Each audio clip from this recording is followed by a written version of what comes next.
G'day everyone, welcome back to another episode of the Australian Property Investment Podcast. If you're a regular listener, welcome back. If you're a new listener, welcome, and you're in for a real treat today. What I normally like to introduce our guests is I call them best in breed. Well, today I'm going to go bestest in breed because we're blessed with some podcasting royalty and property extraordinaire in the space of coaching. He's going red and blushing as we speak. John Pidgeon from SOLVERE. Well, welcome to the show.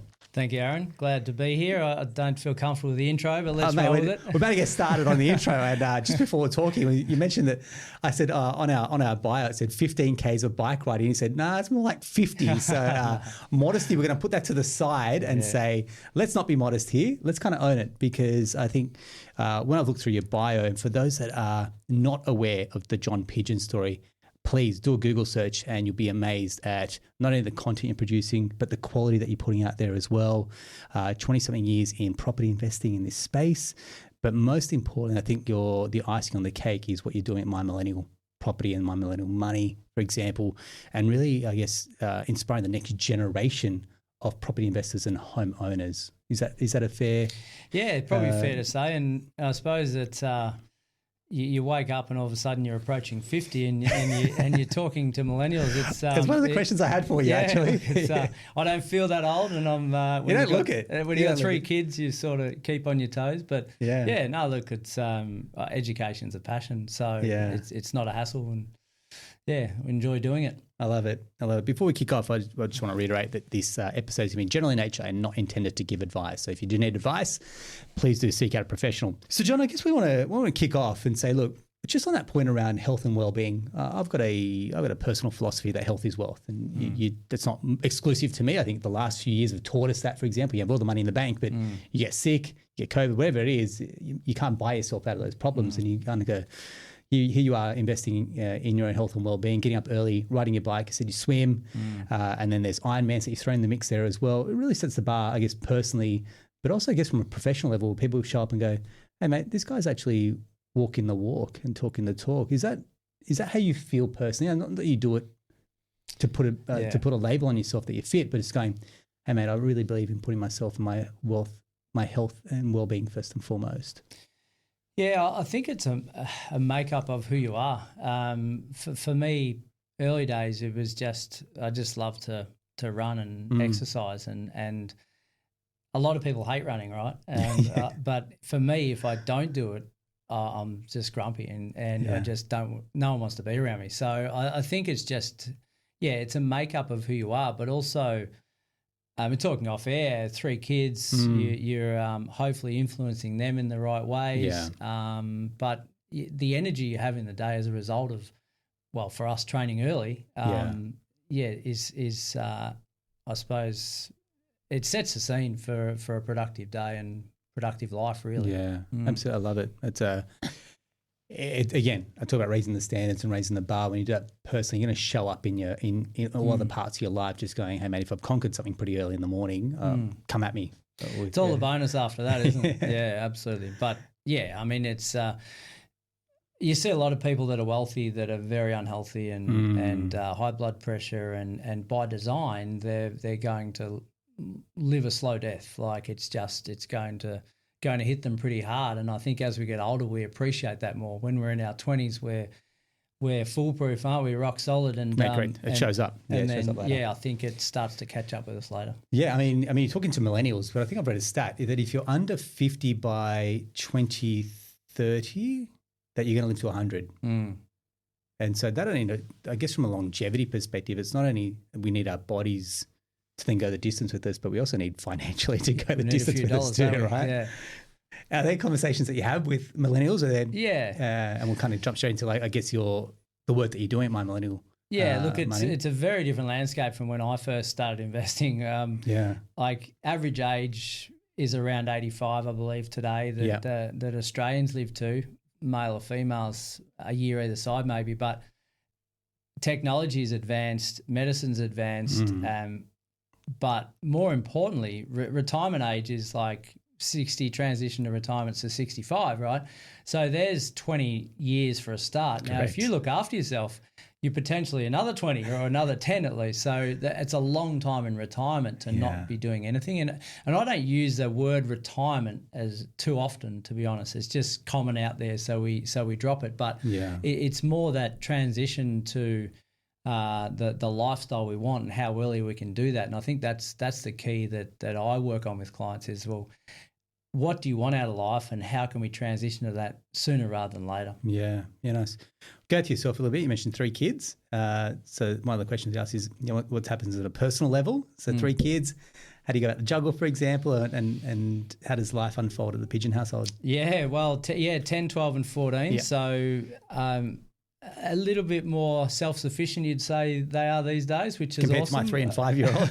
Yeah, absolutely. You're right in the trenches. So, yeah, no, look, it's a great life we're living. The kids are enjoying school. They're not going to be A-grade scholars, I don't think, but we're teaching them the basic principles of life, and it's fun. Like we've just built our house last year, so Congrats. we're 12 months in that, and that was a long time coming. But we don't want to live the life that they're spoon-fed either. So how do you teach that, mate? How do you go about setting that example? That do they have to earn pocket money? Is there jobs? Is there, I don't know, what's the example that you set?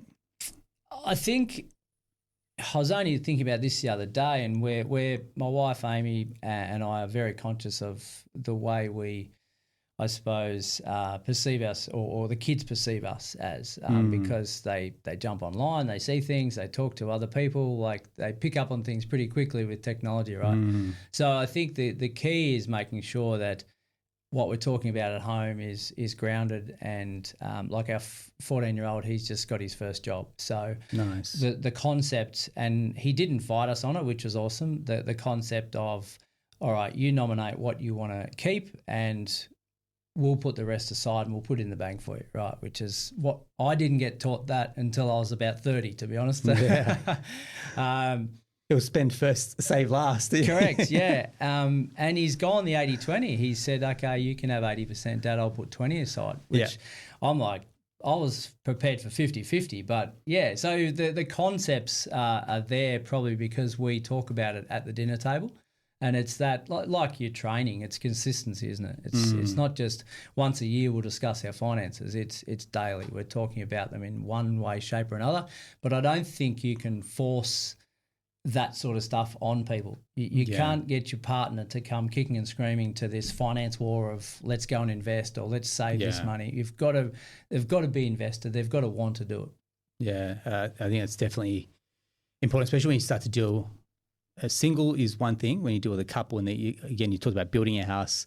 I use the analogy, you can't build a house with 2 different blueprints. And so financially, when you've got 2 different people, 2 different outlooks and 2 different outcomes that they want, building a house with 2 different floor plans is just not going to work. It's almost a recipe for disaster. And you probably see that with younger couples as well, right? And how they've grown up around money, or their perceptions are around money, or even insecurities as well. As that shows up in your discussions? Yeah, absolutely. We do clarity calls for that reason. It's like people have roadblocks, and a lot of those roadblocks are you want this, I want this, or we can't agree on this, or we can't decide and we're going around in circles. Okay, let's get someone from the outside in that's non-emotional and can say it how it is, but also come with I suppose, some sort of background and experience on it. But yeah, you definitely need to be aligned.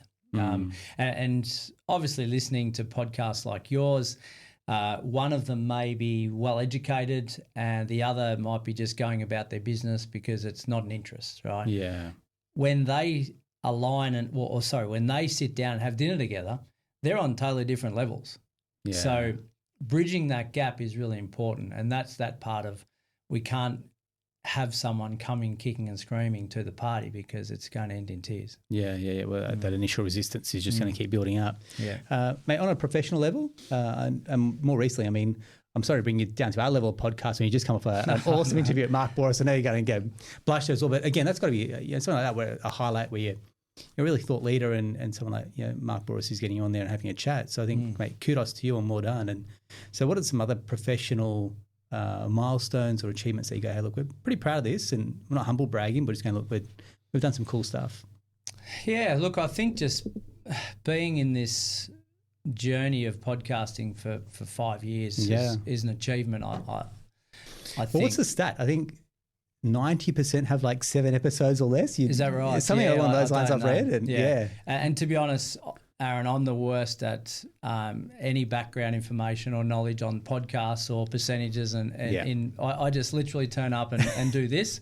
And Glenn and the team do all that behind the scenes, which they've done a magnificent job at. But, yeah, like being in there 5 years, I think he had a thought in a shower one day and went and tried something and then said, no, this isn't working. So, hey, John, do you want to run a podcast? At that stage, I wasn't too au fait with what podcasting was and the reach and all of that. But I'm like, okay, I'm happy to educate, even though no one's looking at us right now.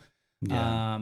Let's create some content. And we just both said, well, in 12 months, if it's still kicking and it's got a bit of a heartbeat, then we'll continue on. So, I think you're right. It's consistency and just making sure you enjoy it. Like I was listening to a podcast on the way in, and this guy was a rapper, and he just didn't take no for an answer. He just purely because he just loved it. Yeah. And that is the number one key for anything, isn't it? Isn't it? Yeah. Tenacity. And I mean, we spoke previously about a couple of podcasts that we love. I think there's one, Diary for CEO. I mean, awesome guests on there as well. Love your stuff. And then you also look at, I guess, I don't know how you go from a dad perspective, but how the dad's dad or 2 doting dads have been pretty helpful for me. What are the other ones that you listen to? Look, what else? I went to a live podcast with my wife the other day. Yeah. What was that called? You're editing this, aren't you? Yeah. I'll be honest, buddy. It'll come back to you. Have a think about it. Yeah. Look, given the fact that I work very close to home, I don't get to listen to a lot of them. Yeah. I don't listen to music or podcasts when I run. I just run. Good on you. Don't do it when I ride. So podcasts are few and far between, but when I have that time to focus, I really enjoy them. Yeah, nice. Yeah, beautiful. You mentioned before around that you've been investing, I think, is it 20 plus years? Yeah, I think coming up 25. I'm April 99, I think, was the first property I purchased. Right. Yeah. No internet, no first homeowners grant. Yeah, like a real kind of, I'd say just learnt and made mistakes, but it took some action. And then you probably get some millennials from time to time saying, hey, mate, that was easy to buy in 99, right? And you look at what it's done for you. Yeah. But if I often say, if it was that easy, why didn't everyone do it at that time as well? So what's your counter to someone younger that goes, lucky you in buying in 99 and you've ridden the coattails of a fairly strong property market as well? How do you respond to that? Yeah, like you're right. Everyone in my time could have done that, but they didn't. So you've got to, number one, take action, don't you? Yeah. So, there's a lot of things available to us in life. It's those that take action. Correct. Live with no regrets. So I think it's just it's a new norm today, and it's a different norm, but it's not beyond achievable to get a result through property investing, and it's even more exciting, I think, given that Australia's migration rate at the minute is out of control. Yeah. So if you can create a really good strategy with your investing, you can. I think there's a really fruitful 10 years ahead of you for a first-time investor. Yeah. Okay. Yeah, I love it. What you've kind of nailed there is action taking and decision making. I'm like, I tell the team, I'm like, that's what we're here for. And I look at that first purchase I made. It was $64,000 was the actual purchase price, not the stamp duty. That was the actual purchase price, and generally property goes up by 5 to 7% per annum on average. Yeah, in good locations. So let's do the maths on 5% of 64 grand. Yeah. You're not getting rich anytime soon on 5% of 64,000, right? Now you get into a property worth 500,000 and it goes up 5%. There's 25 grand. So in some ways it's relative, isn't it? Like the beauty of I suppose, property and why I was sold on it very early was you're leveraging using the bank's money. Yeah. And you can't do that with any other asset class in the world to the level that you can with property. Correct. It really is. I mean, the bank system is really built around property. It's a tangible asset, for example. Yeah. I mean, they're firm indicators about what they will lend on, the risk appetite. And I think the part that really struck me in your conversation to Mark is that the mortgage becomes an asset. And most people look at their mortgage and it goes as a liability, for example. But as time goes on, it gets harder. Borrowing capacity shrink, for example. It's like that is such a great way to reframe a mortgage or a debt product where you go, that's actually becoming an asset. Yeah, absolutely. And it's just a privilege to have that. Yes, you trade time for money, your servicing checks are there and maybe deposits early on. But the fact that you can lend on 80 or 90% of something's value gives us real solidarity in the asset class to begin with, doesn't it? But yeah, like on the contrary, I've met clients that have fully paid down their home in 15 years and that was their sole focus. Like outstanding outcome, like great Aussie dream, isn't it? Totally. To pay a home down. Totally. What was wrong with that move is 3 years into that target, they could have said, right, here's 50 grand, here's 100 grand, let's go and take that and do this again. Not necessarily pay down that second asset, but let's get another asset. And maybe over those 15 years, if they only got 2 or 3 extra assets, as well as pay down their own home, which is possible, by the way, how different their wealth would be for the future. You're spot on. And most people, if this, then that type of analogy, so once I pay the home, then we can then go and buy an investment property, as opposed to that's a strategy that can run parallel to paying your home down as quickly as possible. Yes. But also have an asset that's there for the retirement as well, income producing asset as well, rather than waiting for 15 years and a lost opportunity cost to say 12 years and they could have planted that seed much earlier as well. Absolutely. Yeah. And early days, I had a target of a 6% gross yield on my portfolio. Yeah. And reinvesting every 2 years. Yeah.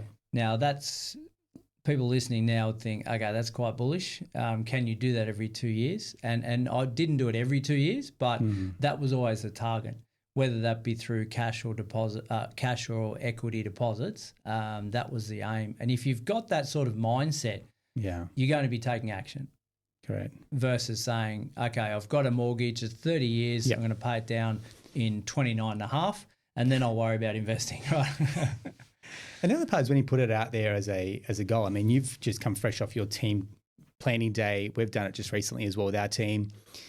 And it's that power of a spoken goal. It's the power of a written goal, for example. It's the power of then telling someone else and being accountable to that dream or that aspiration that you have as well. And I think most people kind of, do you see it? They play a little bit safe and go, I'm not gonna articulate this because I don't want to put it out there. I'm a little bit fearful, and it's like almost fearful of actually achieving it as well, versus going 2 years. It's not set in stone, but that's what I'm aspiring to. And it may be 6 months, maybe 9 months later, but at least I'm on track, as opposed to I'm not going to verbalize this as well.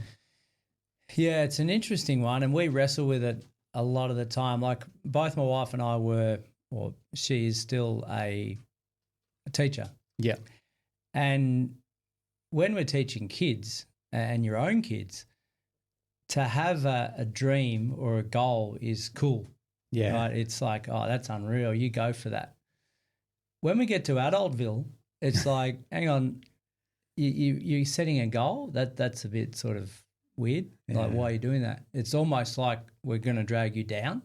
So it's really important, number one, I think, to surround yourself with people that are doing the same thing.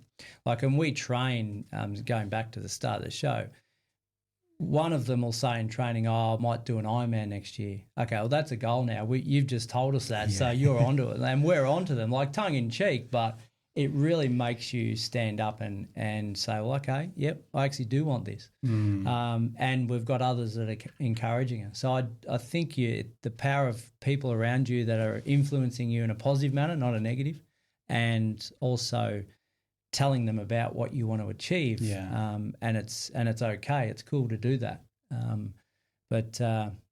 I think those that don't hit their goals, in a lot of cases, maybe realise that they don't want that goal enough. Yeah, I think you're spot on. And we probably see this even in our own respective industries where whether it's a mortgage broker or a buyer's agent or, you know, even planners, you know, I want to achieve X. And it's like, okay, great.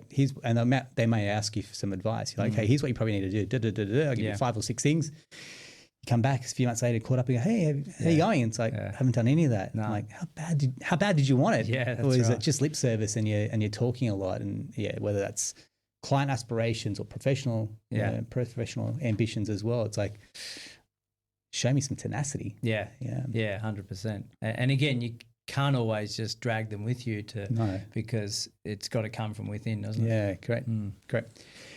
My Millennial, I guess you got the money side, the property side as well.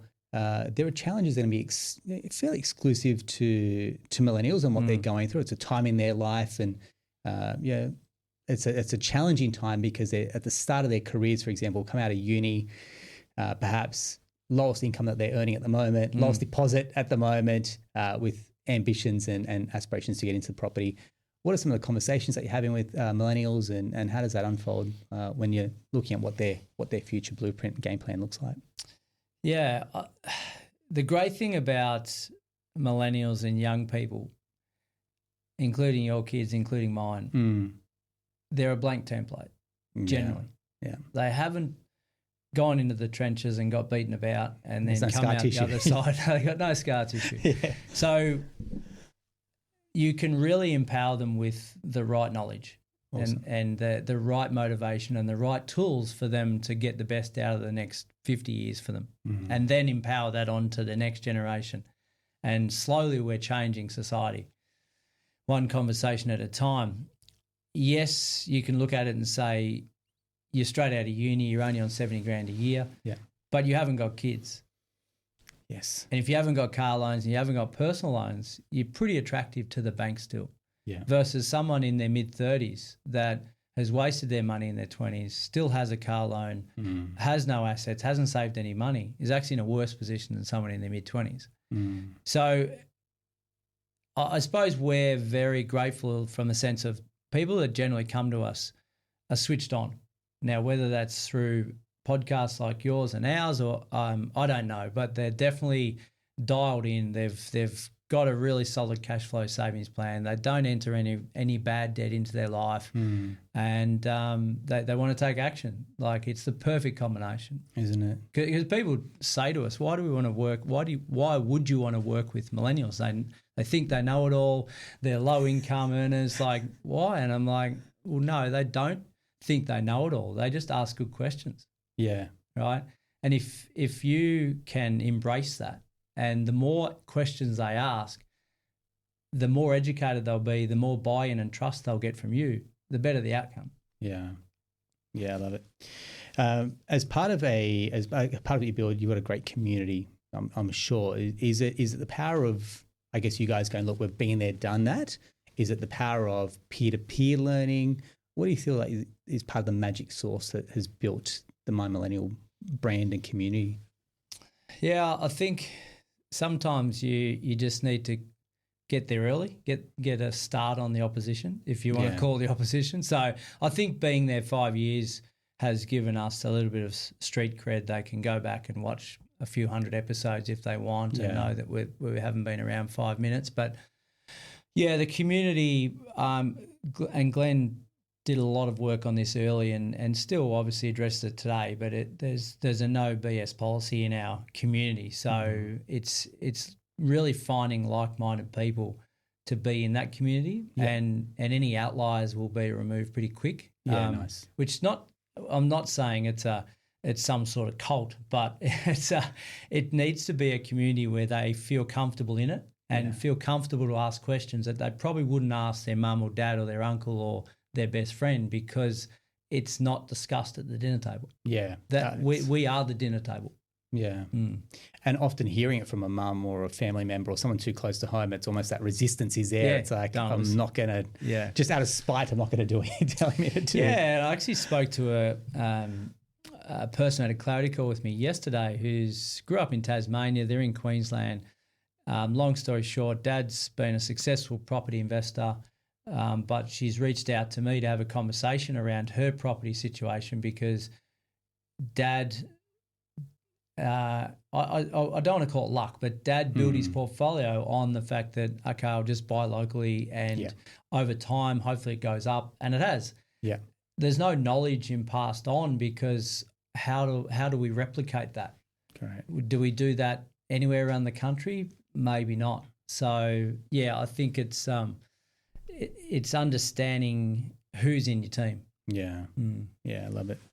I'm just going to read out something. So if you're listening, you want to jump onto the video this week, right? We'll try and put the stats up in there as well. But I just want to talk about a couple of stats. So this is home ownership amongst young Australians. Home ownership among young Australians has been in decline for the past 2 decades, according to a March 2023 report by AHURI. Saving for a deposit is a major challenge for young Australians due to skyrocketing house prices and insecure employment and income. 40% of those aged 25 to 34 intend to rely on family support to buy a house. Homeowners are more likely to be in full-time employment, 72%, compared to renters at 41%. 54% of those aged 25 to 34 in Sydney plan to purchase a property in the next 5 years to live in. An additional 19% said they intended to purchase an investment property.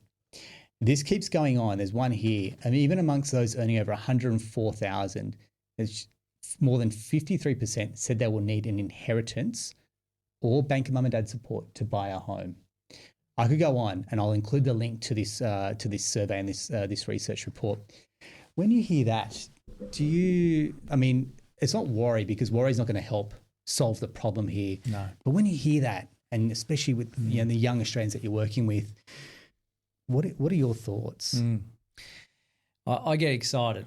And we can look back and the old adage of, you weren't around when interest rates were 18%. Like it comes up more and more, doesn't it? Now it does. Ever than it's used to. Our income was $25,000 a year. Yeah, that's right. So again, relative, right? Yeah. The mortgages weren't $1 million. I think, and Mark and I had this conversation as well around what do we need to do to design the life that we want? Do we stay at home longer? Like, and no disrespect to anyone that's out there renting, but at 18 years of age, we can't wait to get out of home and go and rent with our mates or even on our own, because I don't like anyone into my house. And so I'm paying $600 straight off the bat. I might have a car loan, I might not. I might be earning a standard job. That's great. The cost of living is high, no doubt about that. But it's our choice where we live, and it's our choice who we live with. And I see examples day and time again where those that have worked strategically through their 20s have seen themselves clear in their 30s to then create the lifestyle they want. Now, what that means is some hard yards in their 20s. Yeah. Or something that they're uncomfortable with or ideally didn't want to do, but they did it because they knew about the long-term gains of that. Now, you can turn around and say, well, but I want to enjoy my 20s. Correct. Okay, well, do we want long-term or do we want short-term? Which one's more important to us? It comes back to which goal we want and which one we want more. I'll give you an example. A guy I spoke to in Newcastle who's a teacher, first year out, said, okay, I can go and rent in Newcastle, work my job as a teacher, I don't know, 65, 70 grand when they're first out.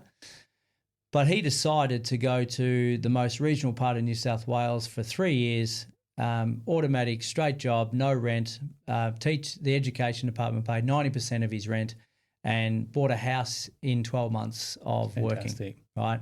And that was an investment property, obviously. Yeah. 3 years down the track, he's got 3 properties. Nice one. Okay, so he's got over $1 million worth of real estate, and he's 3 years out of university. He can go back into Newcastle and rent for 5 years, or sell down on those 3 and buy his home with a massive chunk of deposit.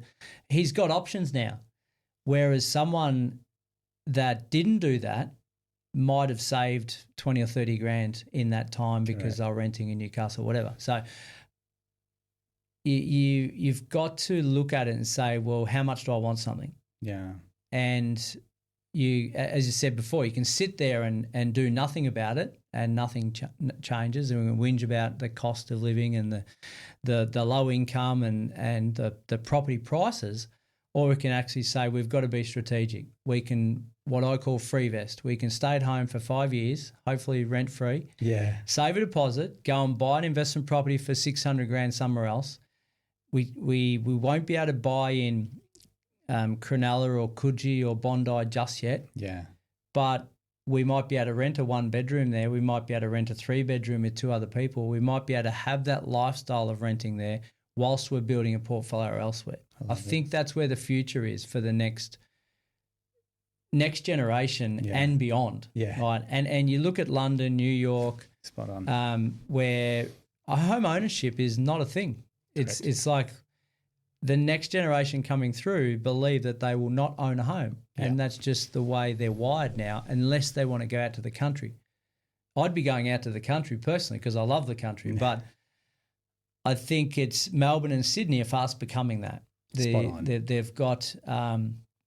They've got big fences around those illustrious suburbs where no one will get in unless they have second, third generation inheritance, or they have a windfall at work. Yeah.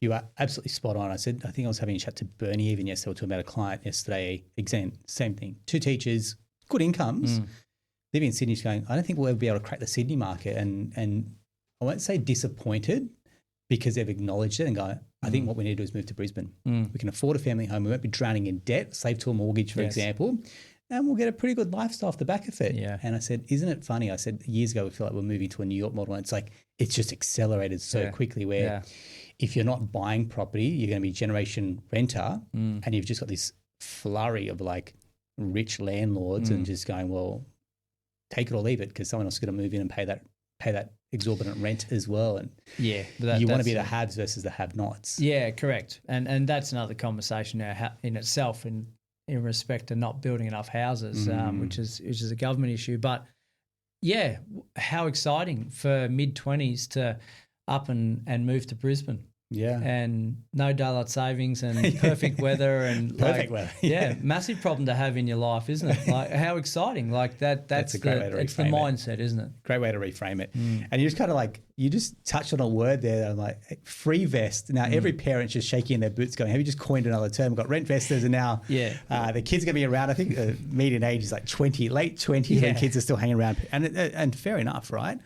Parents are rightly concerned for their children not being able to get into the market, for example, which we'll talk about banking mum and dad in a second. But yeah, you talk about free vesting it. Well, that becomes a very good vehicle at a younger age to get into the market. And this is where I feel parents have a responsibility to go, hey, we're going to try and help you. We're not going to necessarily throw as much money into this, but can we help you with the right mindset or the right partners or an ability to get into the property market versus sit here and worry, and worry's not going to serve the kids either.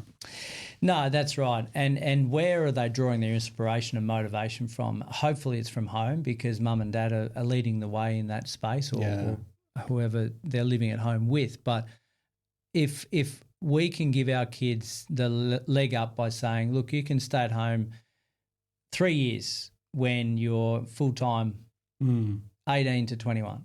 Right, happy for you to do that, but these are the conditions. This is how much you need to put away, and this is your goal at the end of those 3 years, right? And yeah, you're right. A lot of mum and dads around the country might be tearing their hair out at that sort of commentary, but where there's a will, there's a way. And I think it's if you want to set your kids up for the next phase of their life financially, then that's not an easy way, but it's a way to do it. Because when you look at the rents now, they're just out of control, aren't they? So instead of paying $600 a week plus all your bills and everything that goes with it, you basically you're saving 30 grand a year. Yeah. Rent vesting's kind of an interesting concept, right? And I've seen it work very well, and then I've seen other times where it hasn't worked. One example I've got is they've built a portfolio of a couple of properties, but now they want to start a family. They want to put down roots. They don't want to rent their family home. It's like, right, sell up the property portfolio and then cash in. I'm like, guys, that's what it was there for.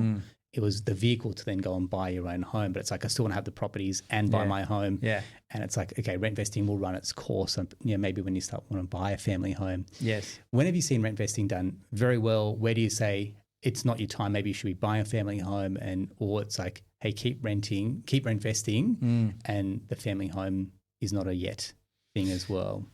Yeah, it's a really interesting one. I think I did it for 15 years. Yeah. Right.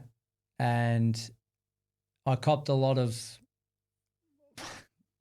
tongue-in-cheek criticism. All right. Like, we did it for a while, and we only bought our family home, like our proper family home, 2 years ago. Yes. And same thing. Yeah. And it's like, hey, man, you're a mortgage broker. You should be buying your own home. Yeah, properties. Yeah. Have you failed or something? Is your business crappy? But no, look, it's if you can get over that part, that's the first part. Absolutely. It's like, I don't care what anyone else is doing. This is the path that I'm taking to create wealth, which will wheel me back around to buy my home that maybe wouldn't have been possible if I didn't do this and take this path. And I think that's the key. Where people go wrong is they say, yep, I'm up for this rent vesting thing. And then in 4 years' time, little Johnny comes along. Oh, we want our own home now so we can paint the walls. Yeah. Okay, we need to sell that investment property because we've used all our funds. Yes. Rent vesting didn't work for them. It's got to be a 7 to 10 year plan, and then stick fat with that. And then at 7, 8, 9, 10 years' time, then you might sell down one or two to fund your principal place, or sell them all, right? If it's reached the goal of buying your own home, then mission accomplished. If you get to keep a few of those properties, that's fine. But I think most of those properties need 7 to 10 years to do their thing. Like you look at the Perth market at the moment, going bananas. Yeah. Very flat for 6 to 7 years. Correct. People may have bought and sold and made not $1. They've sold it 2 years ago. It's gone up 40%. Yeah. So it's a time in the market for sure. But where I see it work is that we're staying rent vesting and we're renting at an affordable rate as compared to a mortgage, right? So I spoke to a lady coming in this morning. She's renting in Brisbane for $550 a week. So let's call it 28 grand. A mortgage in that same location would be roughly about 800, 8.6 of 48. Yeah. So interest only is 48 grand. Yeah. She can rent for 28. So she's saving 20 grand by doing that. She can go and invest elsewhere. Yeah. Now, if it was the other way around, like it was 2 years ago, it makes sense to buy your own home now, doesn't it? Yeah, correct. So there's no one size fits all. Yeah. Yeah, I think it's a great way to wrap up that point, because everyone's situation is unique to them. It might be early 30s once they've got their foot in the door from a property perspective, but then they meet the one 2 years later. It's like putting our borrowing capacities together, but you've got your money locked up in this other investment property. Yes. What happens when you want to start a family, for example, and then you think about when you start a family, again, you drop the borrowing capacity because you got a child.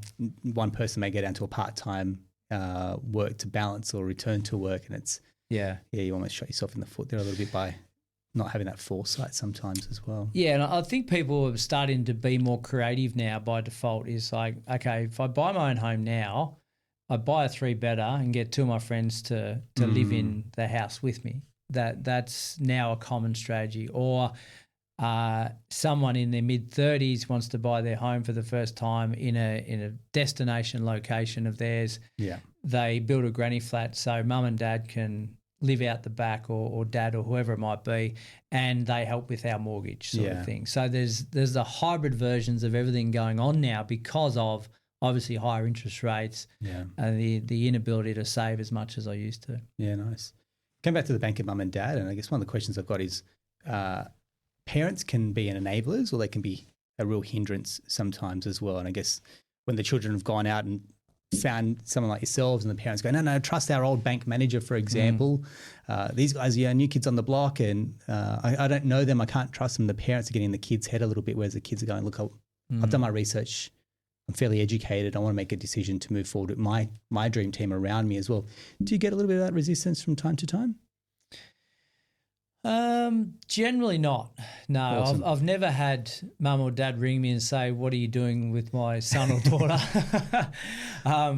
It's more of a pat on the back, probably, to say, "Yeah, look, we never had this when we were growing up. I wish we did," sort of thing. Yeah.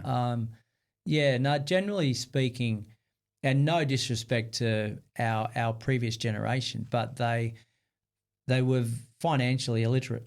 Absolutely. And again, by design, because it wasn't spoken about. It was, I don't know, it was rude to talk about money. It was gloating. It was all these words that aren't positive in respect to talking about money.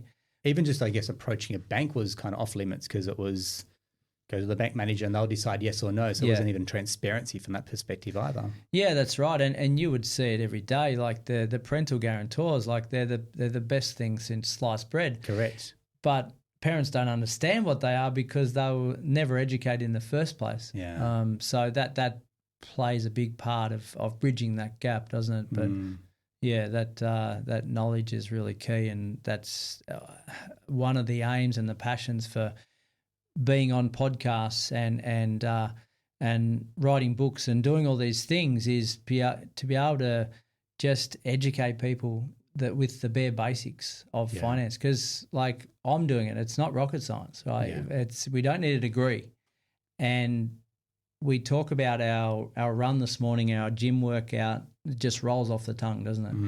But finance doesn't. Yeah.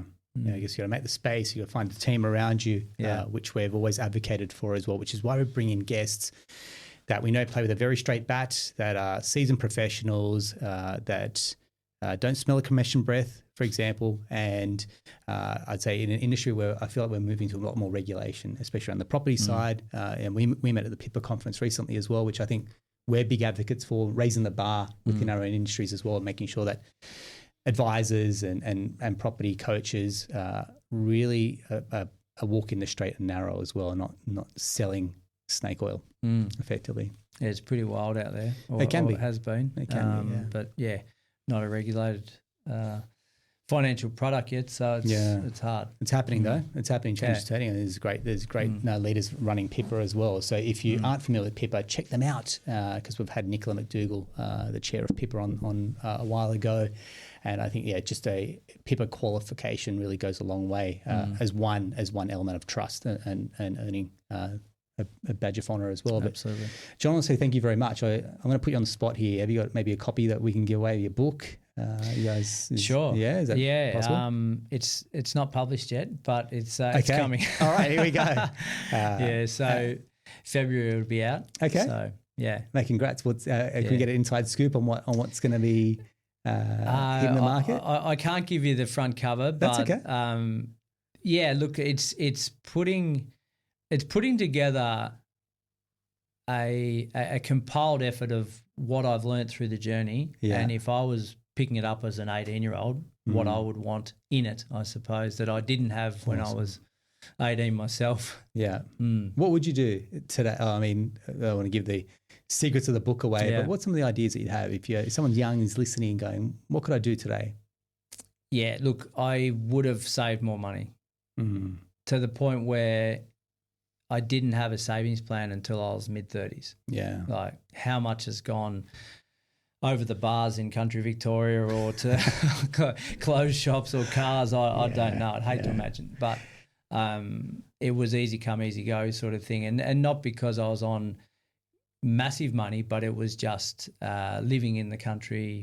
You've got that ability because you don't pay the high premiums for things. So, and I guess mates that time no one's financially savvy, so like we're all just going to blow our money together as well, right? Yeah. And that's exactly right. That's what happens. Yeah. So I think, going forward, that would have been absolutely the first thing and the second thing I would have done. Just on that point, one thing that I did I think I was probably mid-20s. I think I'd met the one, Bernadette, who's my wife now. She was an accountant, and I added up all my notice of tax assessments since I'd started working out of uni. And that's when it probably hit me going, where did that money go? Gone. And I've got that much to show for it. I was probably the kick up the butt that I needed at the time. Yeah. And I think in some ways it's a motivator. You design your own life, of course, but it's a motivator to say, hang on a minute, I've wasted all that. Not time, because I enjoyed that time. Oh, I got memories. But from a financial point of view, and again, everything for me comes back to that's a property deposit. When I say, I always had this fascination for BMW X5s. Yeah. Right. And still do today. My mate's just gone and got one, right? And he's giving me crap about it. It's like, when are you going to get one? And I'm like, I can't bring myself to do it because it's another property deposit. That's right. And that's the challenge. It's like, for anyone listening out there, it's like, well, what goal do I set? Just say, how much do I need for my deposit on a 500, 600K property? Don't worry about where it is. Don't worry about what yield you're getting or what type of property. Don't jump on realestate.com. Just reverse engineer that and say, well, if I need 10% of 500, that's 50 grand plus stamps. I need 70 grand, 75 grand, a bit more if you're in Vic, because that's a rip-off. But and set your goal. Divide that by 52 weeks or 104 weeks and then work out what's achievable. If I reined a few things in, okay, now I can get a deposit in 2 years. Bang, go for it. If that means moving back home, if that means bringing someone else into the house with you, it's amazing how quick we can change things if we've got a goal. Yeah, spot on. And I think something around the cars, just on that example, sometimes I think the goal of wanting it is better than getting it. I think so, yeah. Because we've all had bought a nice car ages ago, and I was like, got it now, so what? And you crave the next one. Yeah. And with property, it's almost like, if you channel that going, you crave the next one, you're craving an income producing asset as opposed to a depreciating liability. Yeah, that's right. You don't have to buy tyres. Yeah. And the expensive servicing that comes with it, for example. That's right. And the maintenance as well versus everything else. So again, property, we talk about it, why it becomes so attractive. Tax, tax effective, for example, but it compounds and increases as well if you've bought. If you bought well. So, mate, I'm going to get you back in if that's all right with you. Once you get your book out there as well, we'd love to have you back on. And when the team found out that, we'll bring you on, one of our team members, Trinity, was like, oh my goodness. So we'll probably get Trin in next time and have a chat. But I want to say it's a real pleasure, mate. Thank you for giving up your time and sharing your knowledge and insights, mate. It's a real honour. No worries. Thanks, Aaron. Yeah, excellent. Appreciate it. We'll include the details for John, Pidgeon, his team at My Millennial Money and Property. For example, if you do want to reach out, by all means, please do your research, connect with them. Some, like you said, great podcasts, some great videos there as well, books. So really just kind of try to share their knowledge and impart the next generation of property investors, which we get excited about as well. If this episode has been helpful for you, please feel free to like, subscribe, or even just tell a friend. And the more people you tell about it, the more great guests like John we can get on for future episodes as well. Until next time, take care.